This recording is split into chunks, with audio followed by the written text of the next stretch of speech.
Hello everyone, welcome back. Previous class में हम discuss कर रहे थे इम्पॉर्टेंस ऑफ स्टैटिस्टिक्स। हम लोगों ने ऑलमोस्ट हमारा जो चैप्टर यूनिट चल रहा है, यूनिट नंबर 1, वो कंप्लीट कर लिया है। एक लास्ट टॉपिक रह गया है हमारा। आज के क्लास के बाद यूनिट 1 कंप्लीट हो जाएगा और नेक्स्ट क्लास से हम यूनिट 2 की शुरुआत करेंगे। तो आज के क्लास में हम जिस टॉपिक को डिस्कस करेंगे वो है limitations of statistics.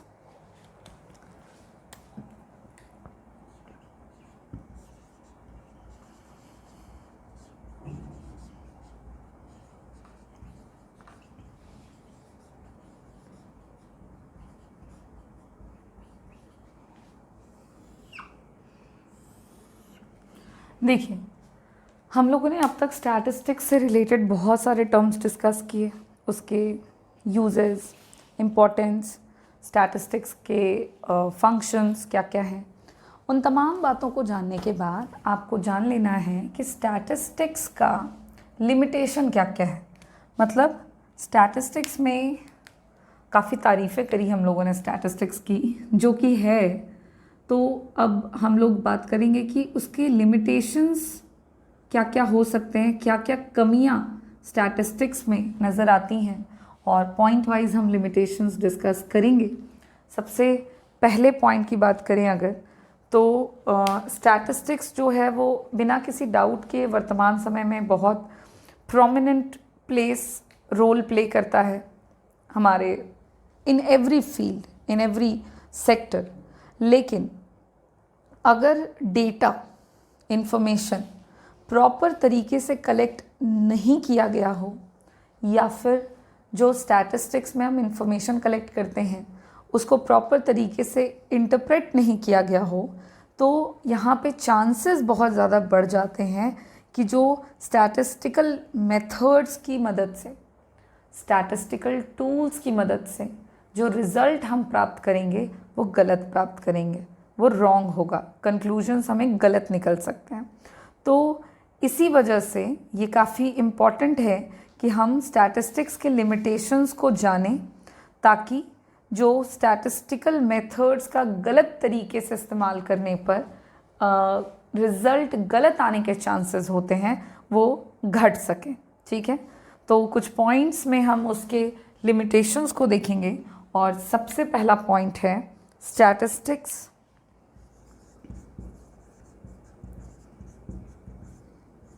does not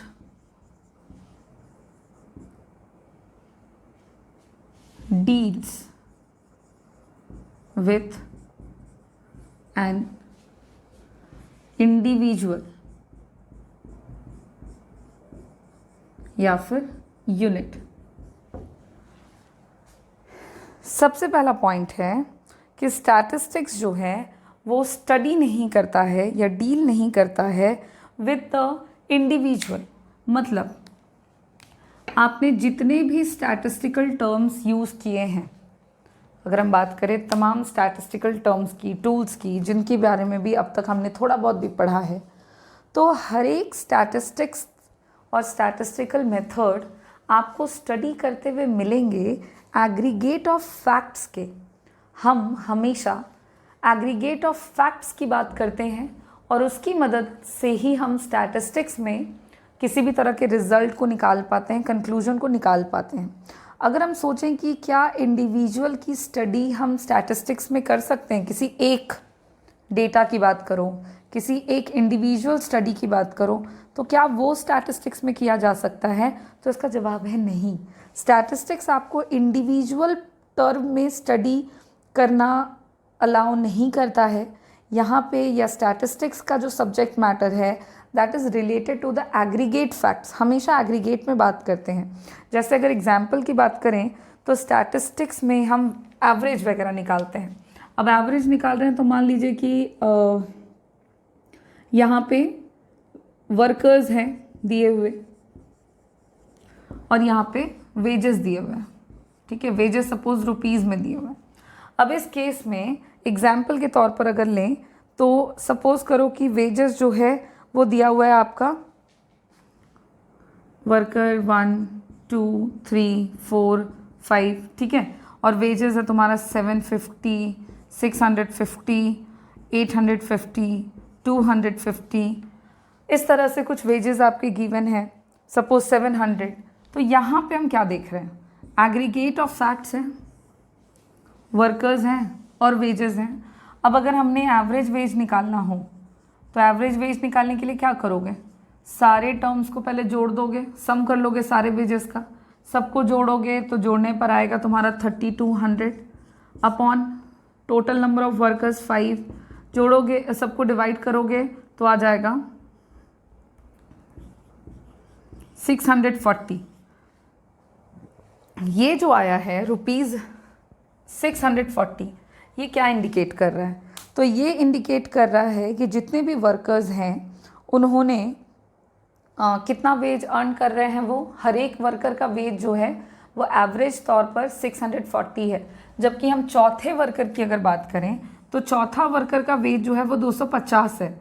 तो इंडिविजुअल टर्म की स्टडी यहाँ पे नहीं हो रही है, एवरेज में बात कर रहे हैं। एग्रीगेट निकाल दिया तो एक वैल्यू आ गया है और वो सारे वर्कर्स के वेजेस को एवरेज तरीके से इंडिकेट कर रहा है। यहाँ पे आप सिर्फ कह सकते हैं it will only be said that कि एवरेज वेज ऑफ 5 वर्कर्स जो है वो 640 रुपीज़ है। आप नहीं कह सकते हैं कि इंडिविजुअल वर्कर का जो वेज है वो 640 है, क्योंकि हर एक वर्कर का वेज अलग अलग है। ठीक है, तो चूंकि वर्कर्स का वेजेस अलग अलग है लेकिन इंडिविजुअल स्टडी हम नहीं कर रहे हैं, तो हम एवरेज निकालेंगे कि कुल मिला करके जो वेज आया है वो 640 है। So this is the limitation of statistics, कि स्टैटिस्टिक्स में आप इंडिविजुअल स्टडी करते ही नहीं हो, इसका सब्जेक्ट मैटर इंडिविजुअल स्टडी पर फोकस ही नहीं करता है। इसमें जो भी स्टडी होती है वो हमेशा एग्रीगेट में होती है। नेक्स्ट लिमिटेशन है विदाउट रेफरेंस, बिना किसी रेफरेंस के स्टैटिस्टिकल रिजल्ट्स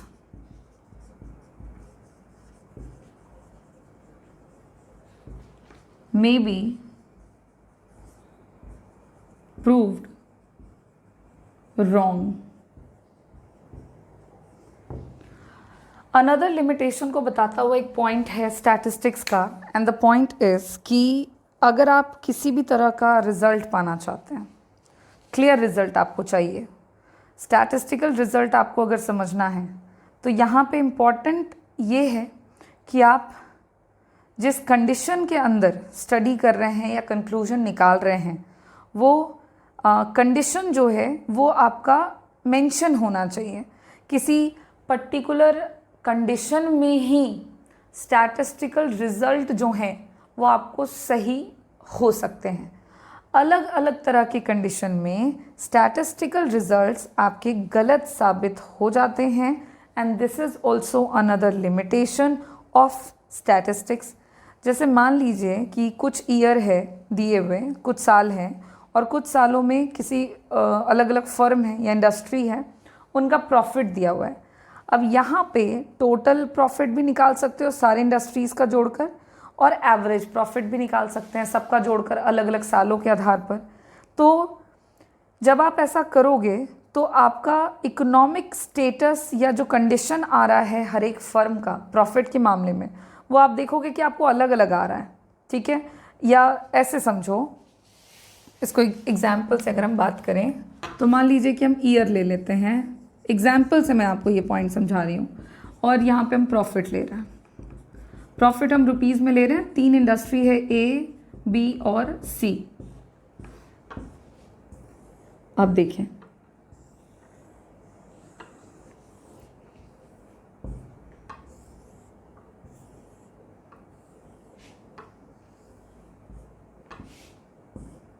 ठीक है, ईयर आप ले लो 2007, 8 और 2009। ठीक, मान लीजिए ऐसा कुछ।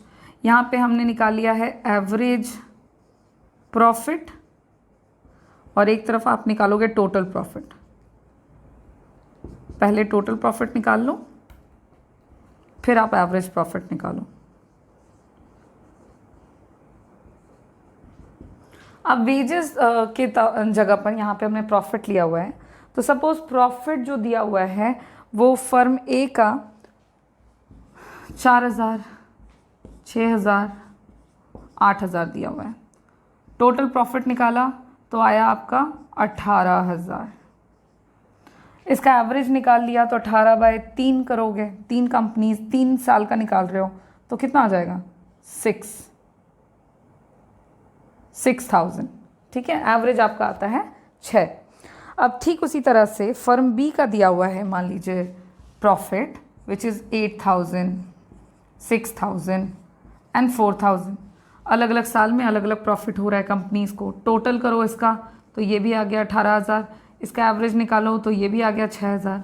ठीक उसी तरह से कंपनी सी की बात करो तो आ गया 5,000 मान लो प्रॉफिट। ठीक है, फिर आ गया आपका कितना 10,000 और फिर आ गया आपका 3,000। अब यहाँ पे जब हम इसका टोटल प्रॉफिट निकालेंगे तो टोटल प्रॉफिट इसका भी आ रहा है कितना 18,000 और जब इसका एवरेज निकालोगे तो आ रहा है 6,000।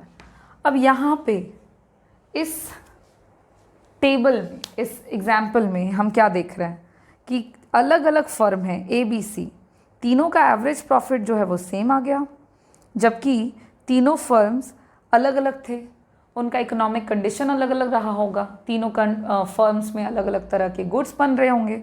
लेकिन जब हमने एवरेज करके निकाला तो एवरेज यहाँ पे जो निकल के आया प्रॉफिट का वो सेम आ गया। तो यहाँ पे क्या हो रहा है, there is a fall in the profit. यहाँ पे आप देखोगे कि फर्म ए का प्रॉफिट फर्म बी और सी के प्रॉफिट की तुलना में 2007 में कम था। वहीं पर 2008 में देखो तो फर्म सी का प्रॉफिट ज़्यादा है, ए और बी का कम है। 2009 में देखो तो फर्म ए का प्रॉफिट ज़्यादा है, बी और सी का कम है। तो इकोनॉमिक कंडीशंस अलग अलग है, लेकिन रिजल्ट जो आ रहा है वो सेम आ रहा है। और इसलिए स्टैटिस्टिक्स का एक लिमिटेशन है ये कि अलग अलग कंडीशंस में भी अगर आप स्टैटिस्टिकल मेथड्स का इस्तेमाल करते हैं तो स्टैटिस्टिकल रिजल्ट्स जो हैं वो मे बी आपको मिसलीडिंग कंक्लूजन दे दें, कुछ कंफ्यूजन क्रिएट करता हुआ कंक्लूजन दे दें जो कि आपको कहीं से भी रियल नहीं लगेगा, जो कि आपको सही नहीं मिल सकता है। तो स्टैटिस्टिकल रिजल्ट ना मोस्ट ऑफ टाइम अगर रेफरेंस के साथ नहीं किए जा रहे हैं तो फिर वो आपको गलत रिजल्ट दे देता है, and that is a limitation of statistics. एक और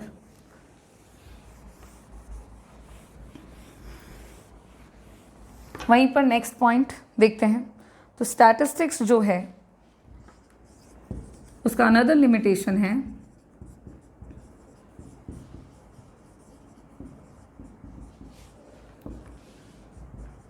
कि ये सिर्फ और सिर्फ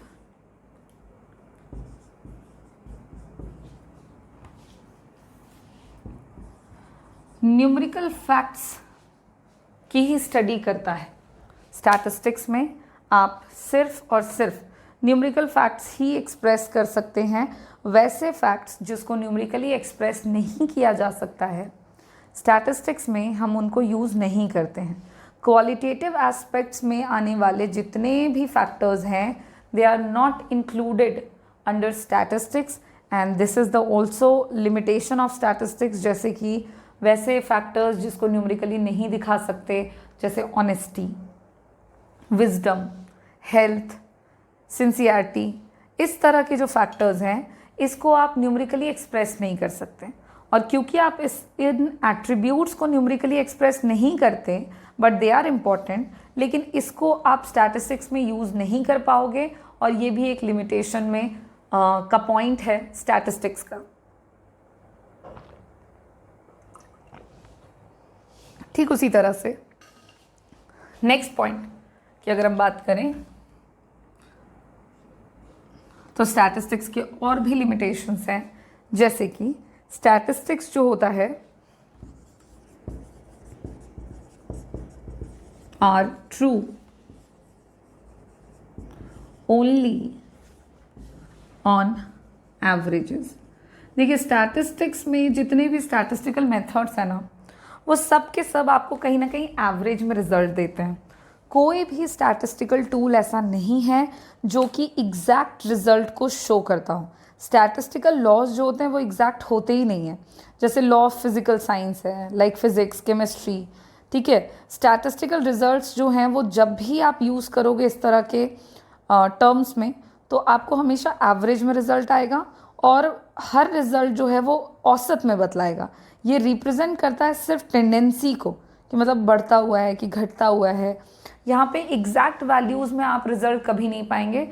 इसको भी हम एक लिमिटेशन के तौर पर कह सकते हैं, समझ सकते हैं, क्योंकि जब हम स्टडी करते हैं तो अलग अलग फैक्ट्स या अलग अलग तरह की स्टडी के रिक्वायरमेंट्स अलग अलग होते हैं। और जब आप कोई ऐसी स्टडी करें जहाँ पे उसका फैक्ट सिर्फ और सिर्फ एवरेज में दिखाया जा रहा है या एक्सप्रेस किया जा सकता है, तो इसका मतलब है कि यहाँ पे आपके रिज़ल्ट बहुत ज़्यादा रिलाइबल नहीं होंगे और एवरेज में बात करोगे, एग्जैक्ट वैल्यूज़ आपको पता ही नहीं लगेंगे। तो ये भी एक लिमिटेशन का पॉइंट है। नेक्स्ट पॉइंट की बात करें तो नेक्स्ट पॉइंट है कि स्टैटिस्टिक्स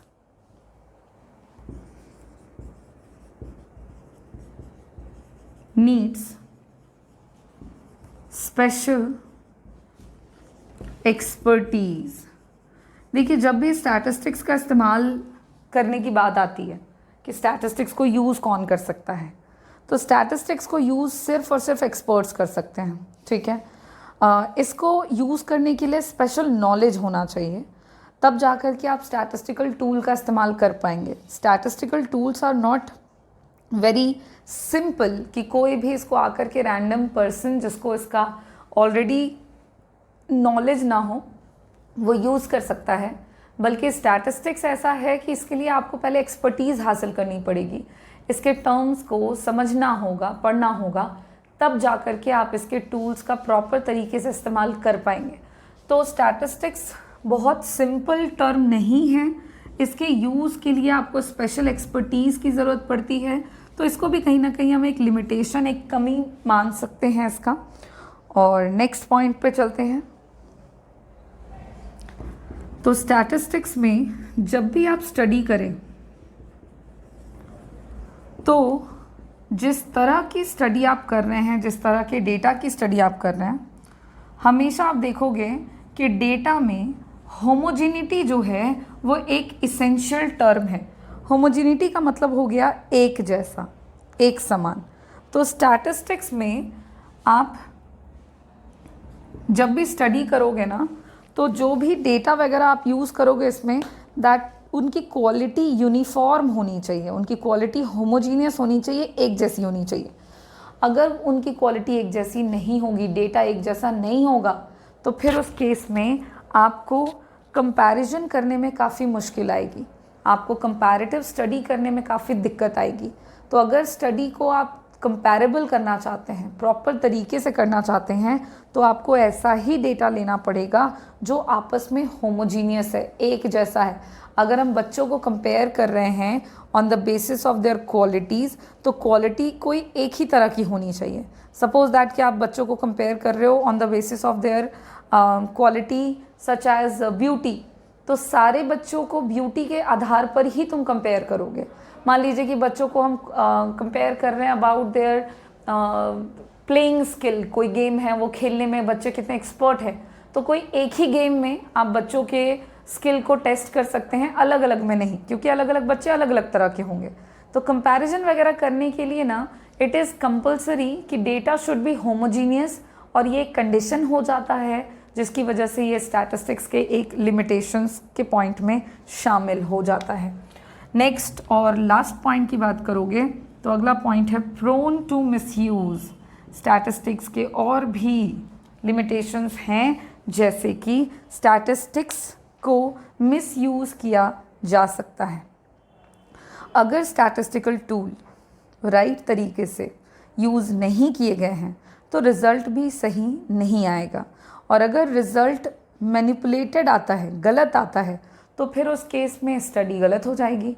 और अगर कोई स्टैटिशियन है, कोई व्यक्ति है, वो अपने अकॉर्डिंग वो रिज़ल्ट को निकालना चाहता है, तो फिर वो स्टैटिस्टिकल टूल का इस्तेमाल भी उसी तरीके से करेगा जिससे कि उसका रिजल्ट उसके अनुसार आए, यानी कि स्टैटिस्टिक्स को मिसयूज़ किया जा सकता है।